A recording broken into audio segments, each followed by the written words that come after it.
Professor, tell me about your farm.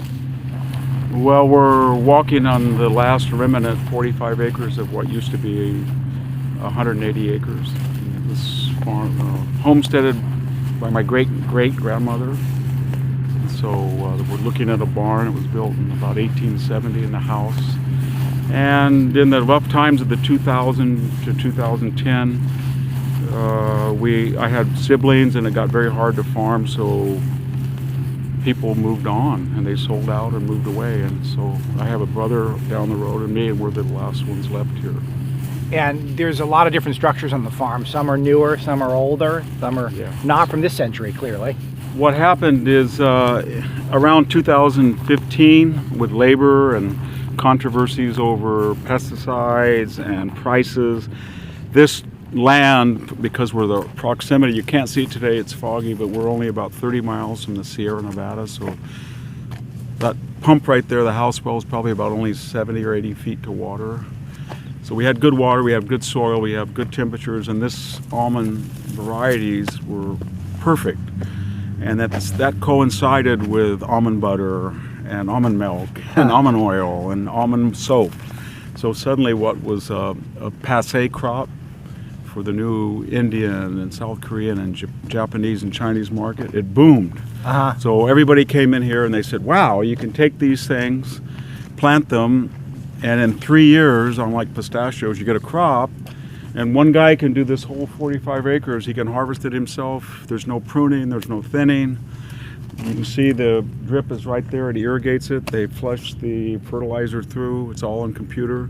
So what used to be labor-intensive cropping, everybody went almond. You know, it's sort of like one guy said, you know, I'm making money, and then the next guy, and you gotta watch out right there. Is it all your farm personally? So you own all of this? I own what is left. I own 45 acres of what is left of what was a family farm. And is it all almond? It is now. It used to be, right here we had grapes and plums and peaches. It's all almonds now. I had no, it was just, a guy does all, he rents it from me. Well, I probably have been purchasing a lot of your products, unbeknownst to you over the years. Very timely. So we were small farmers, so our kids, we had 12 kids that worked right in here, and we brought them up and forklift, tractor driving, diversified crops, farmers market, and then it got tough, and a lot of my siblings, they moved and it wasn't viable, and so they would sell out, and it wasn't viable for me to try to do that myself. And then when the almond boom came, it was, why pay the bank to work on your own place? Every time I got on the tractor, my neighbors or friend would say, hey, Victor, you're just paying the bank about $40 an hour to get on a tractor. Why are you doing this? So then I started to write more and teach, and I rented it out. And it looks much better than when I farmed it. So is there a specific variety of almond? I mean, can you even eat them now, or is it the... No, these are a very strange variety called Independence, and what's unique about them is every 2 rows you need a pollinizer, so the bees will cross-pollinate in April.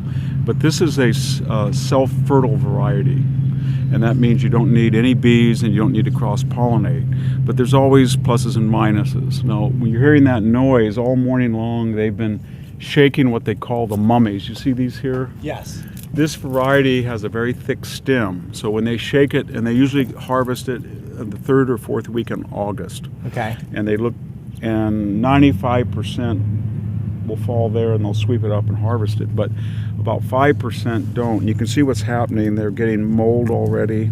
This will be rotten, and this will be very fertile. There's a bug in there, and so what happens is everybody wants to be more organic and not sprayed, so these things become host to pests and worms and fungal diseases. So what they do is they come in right now at the beginning of winter and shake it again and knock them all off. And then they put them out there and they crush them up. So are almonds, you get them once a year? Is that when you harvest them? Yes, they're fertilized. They bloom a beautiful, this is absolutely stunning. And early March, late February, it's just a sea of white blossoms. And then if we were here, we wouldn't even be able to walk outside because of the bees, even though these are self-fertile. My neighbors are having cross-pollen, and it's just, you just hear the humming. Wow. And, you know, you have to have 50 hives, 60, 70, 80, maybe 200 hives for 40 acres now. And then they form, and then it's very lush. The leaves are much greener and more thick. And then right around August, they will start to dry up that hull, and they'll start to just, you want to shake them right before they fall. Tell me how Fresno, which is where we are right now, tell me how it's changed over the last few decades. My first memories of Fresno were 1957 or 8. It was a beautiful city. It had a very vibrant downtown, and it was a shipping center for this cornucopia in 100 miles in every direction, or north and south. And so it was raisins, peaches, cotton, and all of the commerce was centered. It was the county seat of a huge county, Fresno County, which is bigger than some states. And then illegal immigration, and a lot of people who were very poor migrated from Mexico. The elite started to leave the downtown. It's the same story all over America. And they started going to what they called North Fresno, and then it started to go toward the foothills.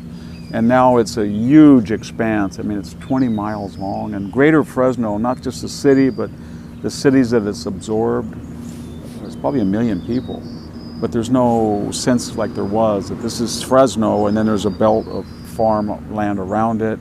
And there's Greeks, there's Armenians, there's Japanese, there's Chinese, there's Filipinos, there's blacks, there's Hispanic. Everybody was all mixed up, but they were ethnic enclaves. Now it's sort of very poor people are half the population. Fresno County has a very low per capita income. In some ways it approaches places in West Virginia. And then it's got enormously wealthy people, but they've moved beyond. So there's very little interaction. But one thing that's interesting about California is that the center of California, the farmland, it's still vibrant to some degree, but it really used to be maybe the farming mecca of the world. Environmentalism, regulation changed that. Well, the big thing that killed us here is water. So California used to have 20 million people, say, in 1978. And they had a beautiful system called the California Water Project and the Central Valley Project, which is federal. And they had all of these dams and water and aqueducts. And for the people that way, west of where we are, the water table every mile drops by about 40 feet from the Sierras. So right here, this well and that well is about, as I said, you hit water at 80 feet. If we were to drive 5 miles, it'll be 180 feet. 10 miles, it'll be 400. By the time you get out to I-5, 1,000 feet. So nobody ever farmed that. And then the project came and brought water to the west side, and that water was never expanded. So add 20 million people, and that water for agriculture was diverted. And then the environmentalists came and said, well, it's not just to divert the water to the municipal, San Jose, Santa Barbara, LA. We want 19th century Aboriginal streams and rivers, Sacramento, the San Joaquin River. So they started letting the water go out to the delta. And so the biggest problem right now is this is not a sustainable area where we are.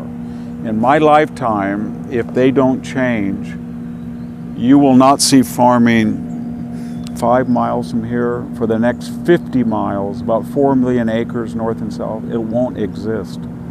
It will not exist because the amount of money to go down 1,500 feet, $1 million a well, and the electric bill to pump it up, and the water is brackish and there's no surface water. They're not building any more reservoirs, no more aqueducts. The water they do have is designed for a state of 20 million people, and that water is going to municipal areas. Environmentalists are letting it out, the snow melt to the ocean. And so that's by design. And this area where we are will last because of the water table for eons came from the nearby Sierra. So the snow melted, and we've got a huge aquifer here.